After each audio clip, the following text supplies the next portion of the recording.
भारत और ऑस्ट्रेलिया के बीच test cricket के बाद आई वनडे की बारी। कौन पड़ेगा भारी, ये आज हम जानेंगे कि किस टीम का पलड़ा भारी रहने वाला है वनडे सीरीज में। पहला वनडे इंटरनेशनल आज मुंबई के वानखेड़े स्टेडियम में खेला जाना है। नियमित कप्तान रोहित शर्मा इस मैच में नहीं होंगे, तो वहीं पैट कमिंस भी इस सीरीज में ऑस्ट्रेलियाई टीम की कप्तानी नहीं कर रहे हैं और स्टीव स्मिथ उनकी जगह ऑस्ट्रेलियाई टीम की कप्तानी करेंगे। लेकिन जो सबसे बड़ा सवाल है वो ये है कि भारत की प्लेइंग 11 क्या होगी। रोहित शर्मा नहीं होंगे, श्रेयस अय्यर नहीं होंगे, तो ऐसे में लगता है कि 11 चुनना आसान होगा, क्योंकि अय्यर का कोई सब्स्टिट्यूट घोषित भी नहीं किया गया है। लेकिन क्या ये इतना आसान है? बिल्कुल नहीं। दूसरी तरफ ऑस्ट्रेलियाई टीम भी पैट कमिंस के नहीं रहने से उसकी गेंदबाजी के डिपार्टमेंट पर असर तो पड़ा है, लेकिन बावजूद इसके उसके पास ऐसे खिलाड़ी हैं जो भारत से मुकाबले को तैयार हैं। तो एक रोचक मुकाबले की उम्मीद सभी कर रहे हैं और आज दोनों टीमों की शक्तियों को परखने का प्रयास करूंगा और यह भी बताऊंगा कि क्या हो सकती है भारत की प्लेइंग 11। नमस्कार, आप देख रहे हैं न्यूज बाइस्कोप और मैं हूं राकेश रंजन। भारत और ऑस्ट्रेलिया के बीच पहला वनडे इंटरनेशनल आज मुंबई के वानखेड़े स्टेडियम में खेला जाएगा और भारतीय टीम की कप्तानी हार्दिक पांड्या करने वाले हैं। तो क्या चुनौतियां हैं भारतीय टीम के सामने? देखिए, जो सबसे बड़ी चुनौती है वो तो ये है कि ये जो वनडे सीरीज हो रही है भारत और ऑस्ट्रेलिया के बीच, दोनों की वनडे में रैंकिंग 1 और 2 है। जैसे टेस्ट में ऑस्ट्रेलिया 1 और भारत 2 था रैंकिंग में, तो यहां पर ठीक उसके उलट वनडे रैंकिंग में भारत नंबर 1 पर है और ऑस्ट्रेलिया नंबर 2 पर है।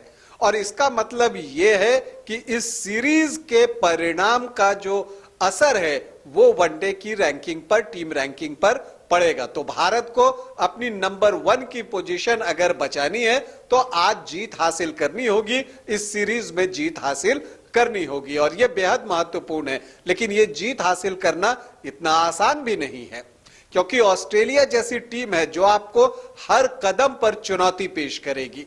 तो भारत के सामने बड़ी चुनौती क्या है?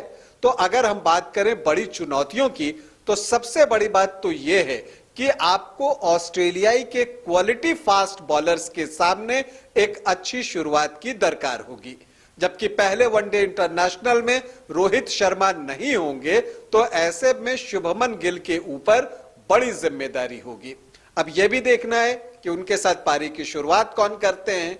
अगर हम ऐसे देखें तो चूंकि शुभमन गिल राइट हैंडर हैं, तो उनके साथ एक लेफ्ट हैंडर को हम ओपनिंग में देख सकते हैं और यहां पर ऐसे में आप सोचे तो लगता है कि ईशान किशन को ओपनिंग करने का मौका मिल सकता है। लेकिन जो भी देखते हैं, आपने देखा होगा कि जो लेफ्ट हैंडर होता है उसकी अंदर आती गेंदें भारतीय बैटर्स को खासा परेशान करती है और इसलिए यहां पर मिचेल स्टार्क जो हैं वो भारत के लिए सबसे बड़ा खतरा है।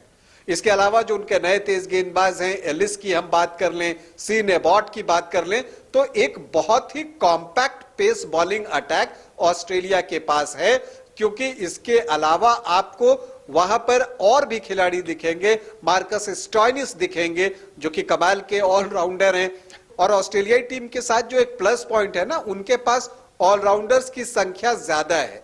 आप मैक्सवेल हैं जो कि ऑलराउंडर की भूमिका में आपको देख सकते हैं, शॉन मार्स हैं वो आपको ऑलराउंडर की भूमिका में दिखेंगे, स्टॉइनिस हैं तो वो ऑलराउंडर हैं।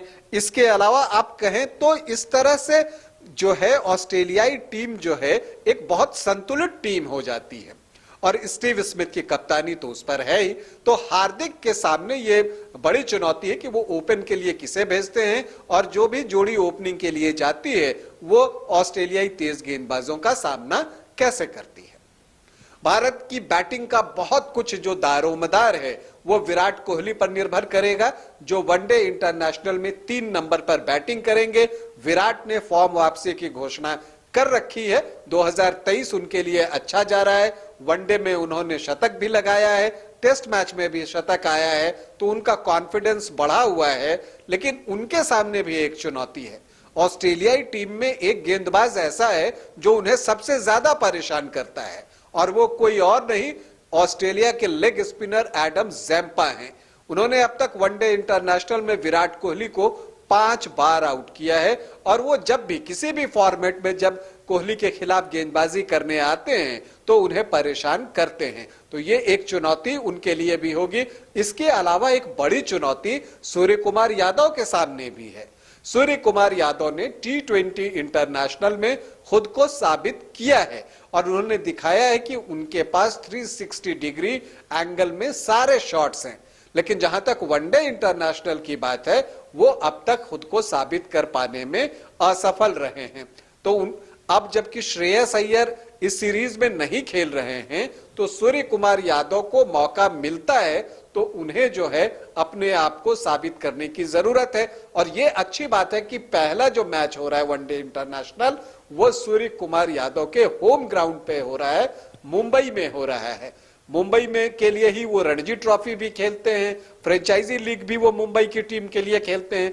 तो वानखेड़े से जो है उनकी दोस्ती जो है वो बहुत पक्की है और पुरानी है। तो इसका फायदा सूर्य कुमार यादव कितना उठा पाते हैं, और खास करके ये देखते हुए कि वानखेड़े की पिच जो है वो बल्लेबाजी के अनुकूल होती है, गेंद बल्ले पर आती है, तो आप यहां पर इनोवेटिव शॉट्स भी खेल सकते हैं, बाउंड्रीज छोटी हैं। तो ये एक आइडियल जगह है सूर्य कुमार यादव के लिए कि वो अपने आप को वनडे इंटरनेशनल में एस्टैब्लिश कर लें, क्योंकि इस साल वनडे का विश्व कप भी होना है, और वहां पर उन्हें अपनी जगह सुरक्षित करने के लिए आज जो है एक अच्छी और बड़ी पारी खेलने की दरकार है। इसके बाद अगर हम बात करें तो नई गेंद का यूज भारतीय गेंदबाजों के लिए भी एक चुनौती होगी।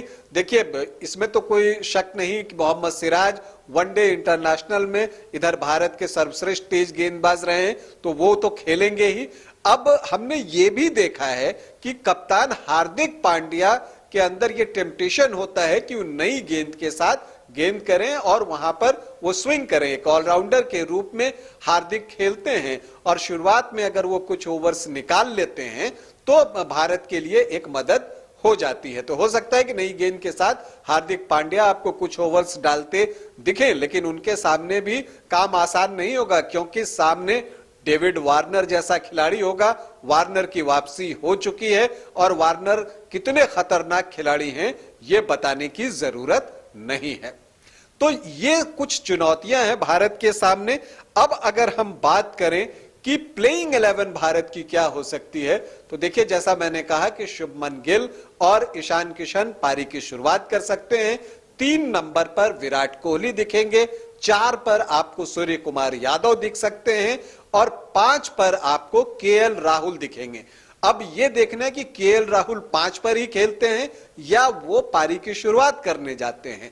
अगर वो 5 पर खेलेंगे तो ईशान किशन को मौका मिलेगा, लेकिन अगर राहुल ओपनिंग करने जाते हैं तो ईशान किशन को बाहर बैठना पड़ेगा। यह बात सही है कि रोहित शर्मा नहीं है, श्रेयस अय्यर नहीं है, लेकिन भारत में प्रतिभावान खिलाड़ियों की कमी नहीं है, और सभी अपना दावा ठोक रहे हैं कि भाई मुझे भी प्लेइंग 11 में जगह दो। तो अब अगर ऐसी स्थिति में राहुल ओपन के लिए चले जाते हैं, तब आपको 5 पर हार्दिक दिखेंगे, नहीं तो वो 6 पर दिखेंगे। और इसके बाद ऑलराउंडर्स का नंबर आता है, जहां आपको जडेजा दिखेंगे ऐसी उम्मीद है, क्योंकि अक्षर पटेल पर शायद उन्हें वरीयता मिले। वैसे भी ये वनडे इंटरनेशनल का फॉर्मेट है, तो वहां पर आपको जडेजा दिख सकते हैं।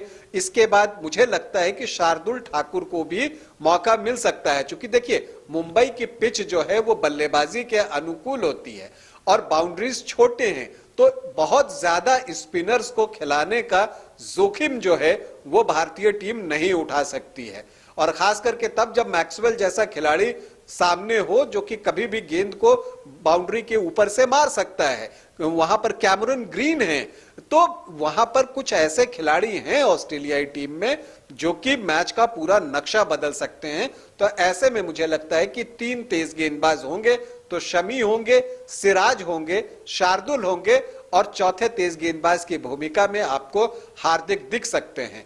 तो शार्दुल को भी प्लेइंग 11 में जगह मिलेगी, ऐसी मुझे उम्मीद है। अब जहां बात आती है, एक तो लेफ्ट हैंडर आपको फिंगर स्पिनर के तौर पर जडेजा दिख गए, अब मुझे लगता है कि एक जो दूसरा स्पिनर होगा वो रिस्ट स्पिनर होगा।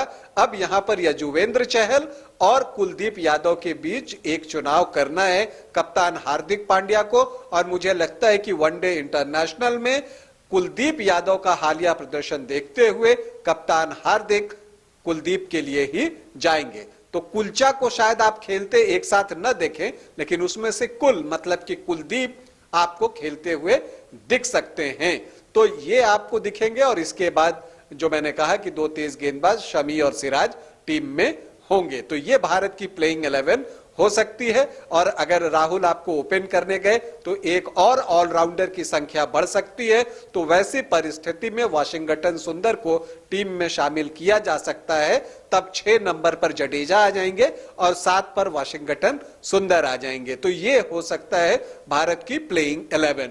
दूसरी तरफ ऑस्ट्रेलियाई टीम है, वो भी बहुत स्ट्रांग टीम है। और हालांकि देखिए, एरॉन फिंच के संन्यास लेने के बाद उनके सामने एक समस्या जरूर होगी कि वो वार्नर के साथ किसे ओपन करने के लिए भेजते हैं, लेकिन वहां ट्रेविस हेड हैं, कैमरून ग्रीन है, किसी से भी ओपन कराया जा सकता है। तो वो टीम बहुत स्ट्रांग है। लाबुशेन है, मिचेल मार्श के आने से उनकी टीम स्ट्रांग हुई है। मैक्सवेल की वापसी हुई है, वो एक बेहद खतरनाक खिलाड़ी हैं। स्टीव स्मिथ के बारे में तो सभी जानते हैं कि वो किस तरह के खिलाड़ी हैं और मैच का कभी भी वो पासा जो है पलटने की क्षमता रखते हैं। तो वो भी आपको दिखेंगे। तो वहां पर अगर हम देख रहे हैं कि ऑस्ट्रेलियाई टीम बहुत स्ट्रांग है और बीच में उनके पास ऑलराउंडर्स जो है अच्छे खासी संख्या में है। तो एक बहुत ही दिलचस्प मुकाबले की उम्मीद हम सभी कर रहे हैं। अब बाजी किसके हाथ लगती है यह बताना तो बहुत मुश्किल है, लेकिन आपको यह बता दूं कि मैच जो है 1:30 बजे से शुरू होगा, 1 बजे टॉस होगा और जब टॉस होगा उसी वक्त सही सही पता चल पाएगा कि दोनों टीम की प्लेइंग 11 क्या है। तो हम भारतीय टीम को शुभकामनाएं देते हैं। हम उम्मीद करते हैं कि भारतीय टीम जीत हासिल करे और जो उसकी जो नंबर 1 की रैंकिंग है उसे वो इस सीरीज के बाद भी अपने पास ही सुरक्षित रखे। टीम इंडिया को हमारी ढेरों शुभकामनाएं। अभी के लिए इतना ही, इजाजत दें, नमस्कार।